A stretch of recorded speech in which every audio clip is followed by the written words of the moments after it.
All right, all right. We're back in the saddle for another day of exciting cartooning.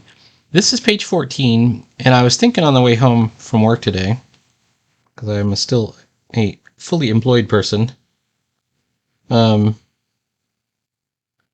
am I going to bring this to an end in the next 4 or 5 pages? You see I didn't get much done today. Yesterday, I did do this little speech bubble tutorial, and if you're curious about how I do speech bubbles, I just look at the last video I did, which is quick tips for speech bubbles. I'm about to do a couple more, but if I could just sum it up, it's pack up your letters, your lines like this. You want to go vertical in about 4 lines. 1, 2, 3, 4. You can go 5 lines. Don't go too long. Use the panel border as part of the structure. And in this case, I think I'm a bit far away from the panel border, so I might even move my whole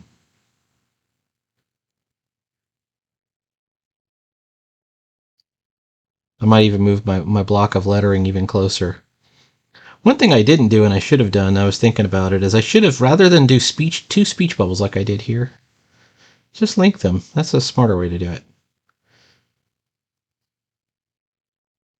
Let's go ahead and, well, let's put the tail in. Okay, also the tail. The tail points to the mouth, but it doesn't go all the way to the mouth. You can do it here. I'm going to do it here. How about that?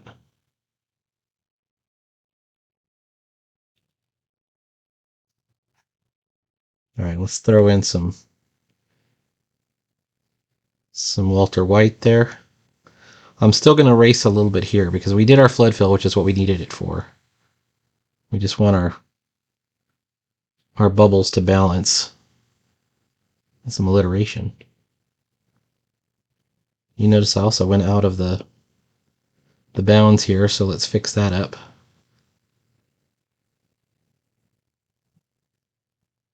All right, everything else is looking good. I do kind of want to do some kind of tones on this sunny scene, and actually I don't like this. If you're going to do, oh crud, if you're going to do waves of heat, use thin lines. I didn't use thin enough lines, I don't think.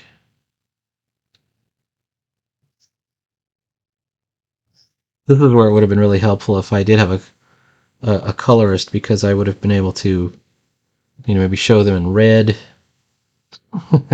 or yellow or blue and white or something that, something that would show heat. I was just thinking, let me get back to tones here. And I want the lightest possible, 10%.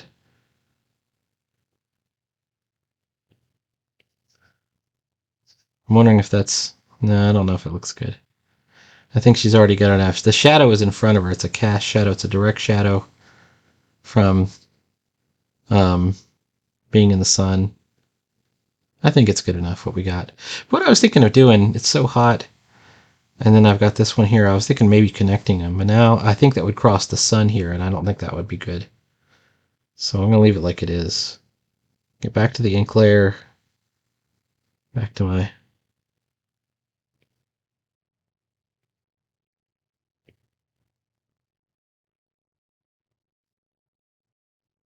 Yeah. Just meant to show that it's hot. I think it looks hot. So you got to know, if you're selling the... Are you selling the panel? It's selling. Okay, now we can camp here if you like. Chirop 2 is just ahead. Chirop 2 is a like a former weather station. I think he calls it a weather station. Yeah, an abandoned Mirdramite weather station, Chirop 2. But how do I bring this to a close in 4 more pages? Well, I think they've got to encounter something dangerous and defeat it, and then that's the end. And with an implication that there'll be more, because obviously she's in a bigger problem than just defeating an enemy. Her problem is she's been stranded on this planet, this dangerous, war-torn planet.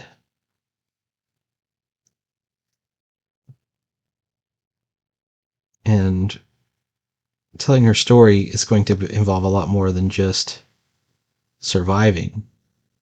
Eventually it's going to be, is her story, does she become the queen? Does she, do they make attempts to assassinate her? What happens to Scimitar?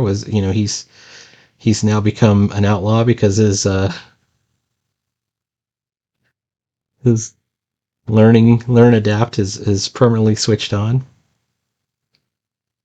I'm going to do both of these as what I call 90% silhouette. We're going to do a light face on it to show the light. We want to show that this is kind of at the end of the day. They've had a long day of travel. There we go.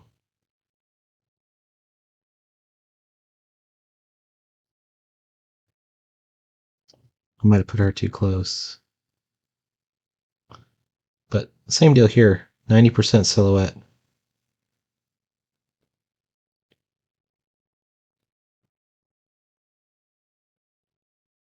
So let's put both of these things in silhouette. There we go.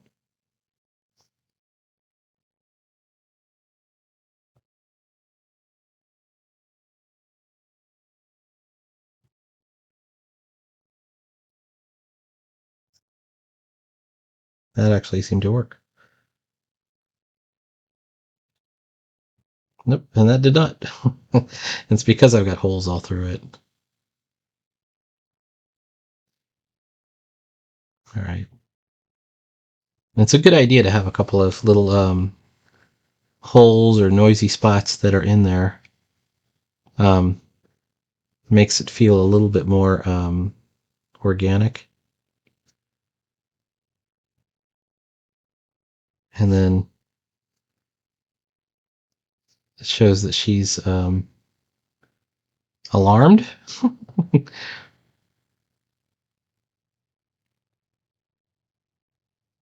Now, thus far, we showed this little battle with a beetle. That's alliteration. And there's not much that took place during the battle with the beetle, right? It was Scimitar easily chased the beetle away. But it's important that that's the setup, right? Spider-Man begins the comic by easily defeating the non-powered bank robbers, right?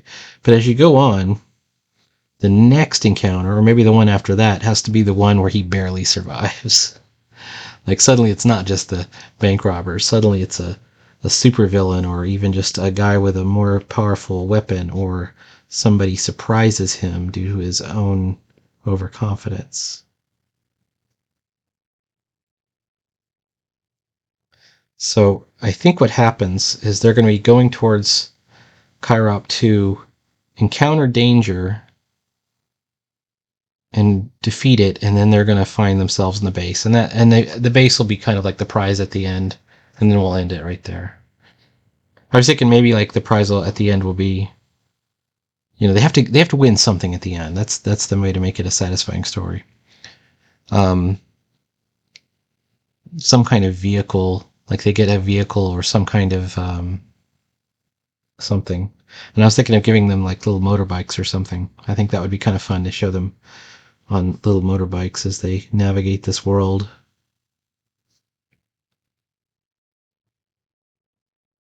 I'm looking at this.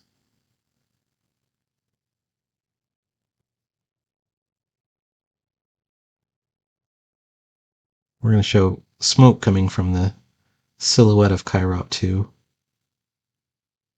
It's just been attacked by some kind of... I was going to make it a robot this time. No mere monstrous gene tech beetle that they could chase away with a parasol. It'll be a real danger, armed with weapons of war and we must imperil both characters. That's the other thing. In order for this to really work, both characters must be in danger. So, unfortunately for her, I think I have to have her get shot or something. Blasted. I don't know what's going to happen. Captured.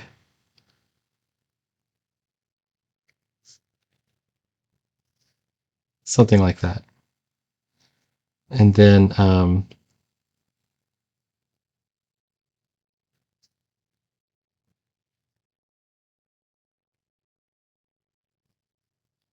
for Scimitar,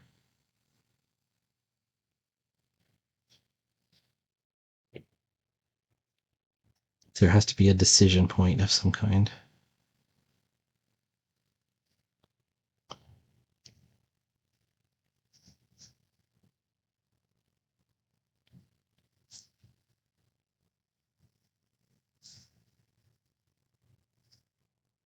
All right. Speaking of wings, I got to do do some more desert plants. Somebody, Zello, gave me some tips on desert plants, so I have to look up some visual reference. I have a couple of like Pinterest searches. When I was doing um, Rabbit Fighter, let me go find it. I had a whole couple of sketchbook pages dedicated to drawing the desert plants. So there's one right here, and then they're real subtle. I mean, they're not important parts of the story, but you can see I was making an effort. And then the previous Rabbit Fighter, there's also a bunch of desert plants too. Come on.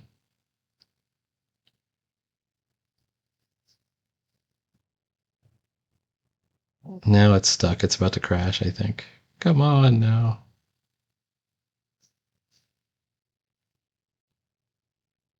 All right. Okay. Where were we? Page 14.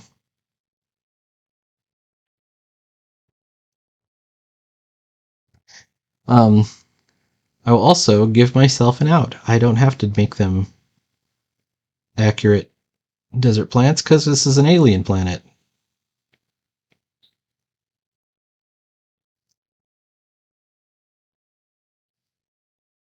And it's not like 100% a desert. They were just in more of a foresty type area with alien lollipop trees, so you can have all kinds of plants if you want to.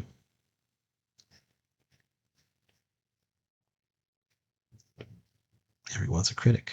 All right, hang on. So this is supposed to be the part of the dome of the base, the weather base.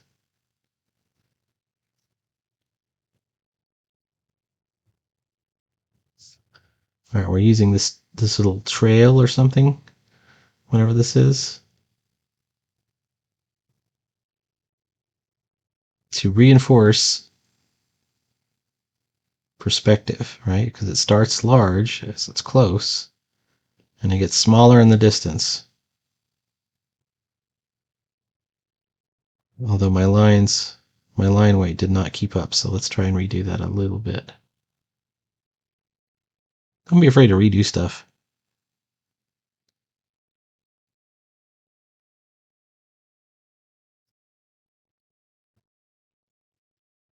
I have this recurring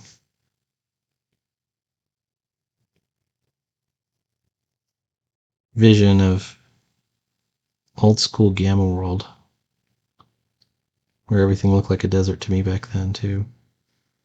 If you know what Gamma World is, you know what I'm talking about. If you don't know what Gamma World is, it was a game we used to play back in the 80s. All right, this was supposed to be kind of smoke rising from it. And to really get this working, I think I have to go super thin on it. Like, this has to be thin lines and also translucent.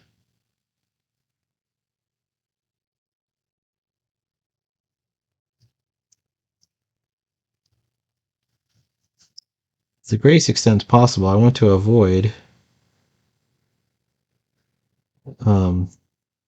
doing any blackout areas in the distance because although I think I can black out this, the darker something is, the closer it is to the viewer.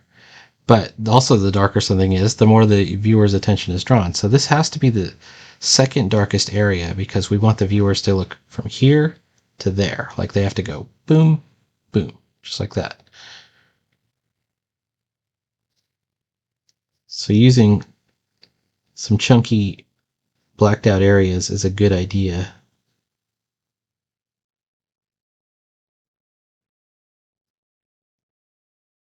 And it's okay if it isn't entirely clear what this is in this panel because this is a page turner. This is on page 14, which will be on the left side. It's even numbered. And they'll be able to quickly go to the, on the page flip, it'll be right across. So this is 14, 15 will be right here. And they'll be able to get in closer.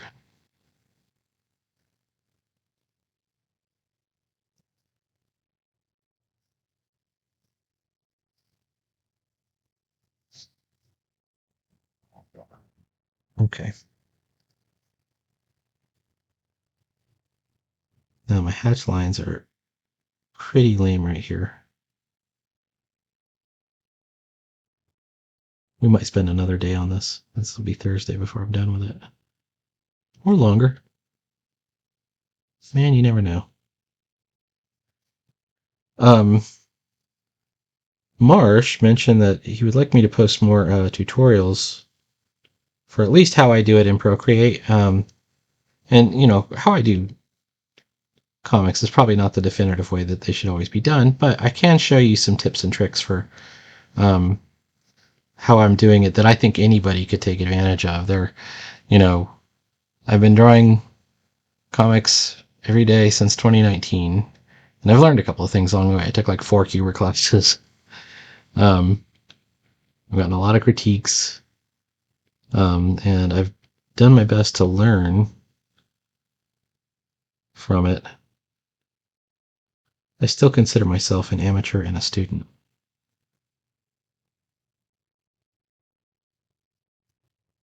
Much to your chagrin. But I think I could show people, yesterday's tips about how to do these speech bubbles. Because it's a very forgotten detail for a lot of people. I just use the built-in ones in Clip Studio Pro, or I just do this, or I just do that. If you look at real comics, that's, it's not, it doesn't look like that. Like it doesn't look like the oval. And it's easy to get wrong. Like if you look at my first comics, they're all done wrong. So the way I learned, although not Procreate specific, was from Sergio Cariello, the Kubert School, as well as Joe Prado, both of whom critiqued me roundly for my cruddy way of doing them before, and said, "This is how you should have done it." So I take that as expert advice and recommend it to others. I'm going to have to go through what I went through. Let's see. Actually, it wasn't so bad. Joe Prado is especially pretty nice to new cartoonists. And I would not say that Sergio Cariello was nice to me at all, but he gave me great advice. And that's just as good. There were some trouble students in there that were causing him problems. Not me, but so I don't think he was predisposed to treat us too kindly. All right. We got the major details of this, and now we're starting to work our way back forward. So we got some vegetation and things, and we can see that there's something. We don't know what it is. It's dark. but I need to have, some stuff coming in over here, and I need to have some vegetation over here on the right. So we'd have these two big blank areas. So let's keep those going. By the way, this is not using rule of thirds composition. This is using another kind of composition. Let me show you what that is, as long as we have time to do the thing. Now, this is called, I think this is called dynamic perspective. I'm going to put it on its own layer here just to demonstrate what it is.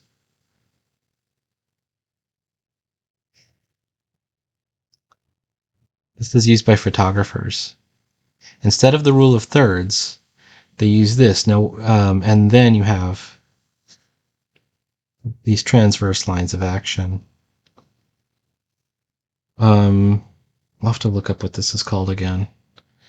But that's exactly what I'm doing. And the reason it works like this was also using classical paintings too.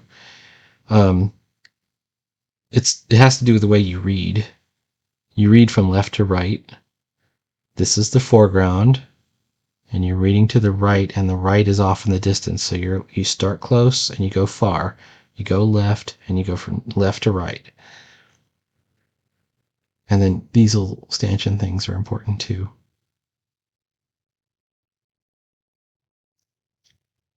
And it doesn't have to be a panel like this. It could be a panel like,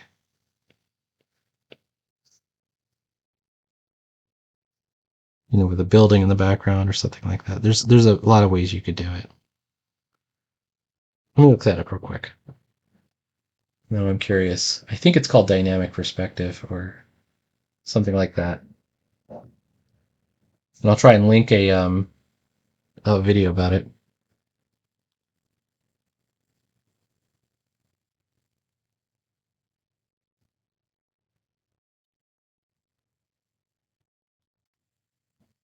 Oh, it's not dynamic perspective. Oh, shucks, man. What's it called? Dynamic symmetry. Dynamic symmetry. Okay, so look up dynamic symmetry, and I'll link a video about it. And there's a couple guys who are a bit annoying. When they talk about dynamic symmetry, they're like, this is way better than the rule of thirds. But I don't necessarily believe that.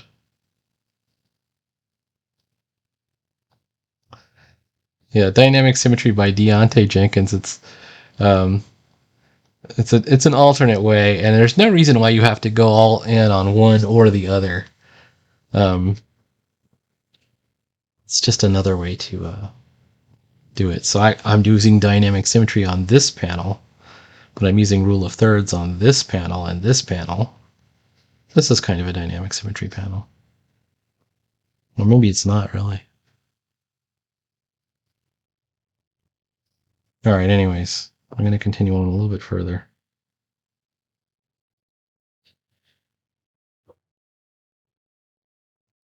Just a little bit further.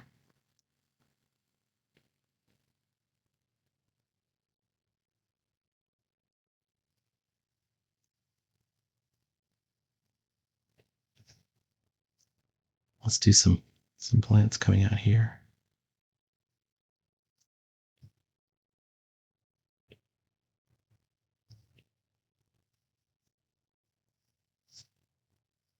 As we get closer and closer, you can thicken up your lines a little bit, but not too much.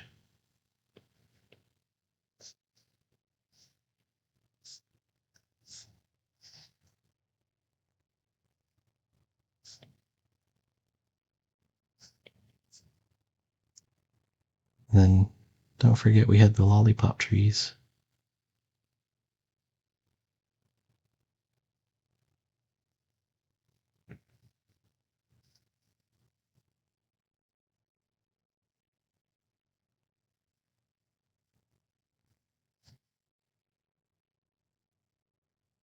We're going to use a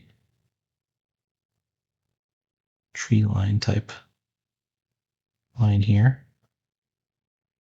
Add a diagonal. Add some more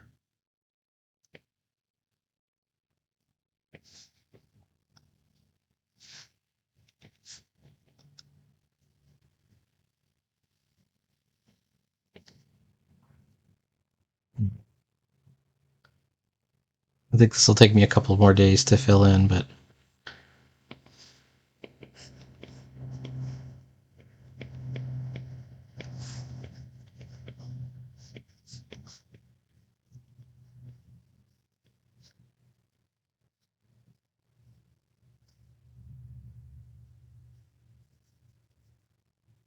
oh, I don't know if I should have the shadow going that way.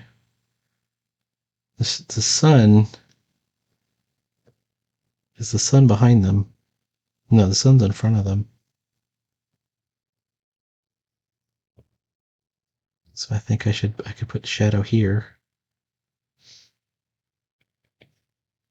and even here.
I think that's it for right now.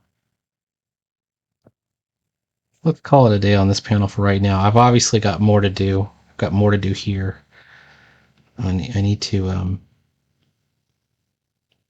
come up with lots of texture on the ground here. Maybe some pebbles, some rocks, some plants. I want to avoid anything too much in these left and right corners because of that dynamic symmetry trick. But what is this even? This is meant to be like a rock or a boulder on the way.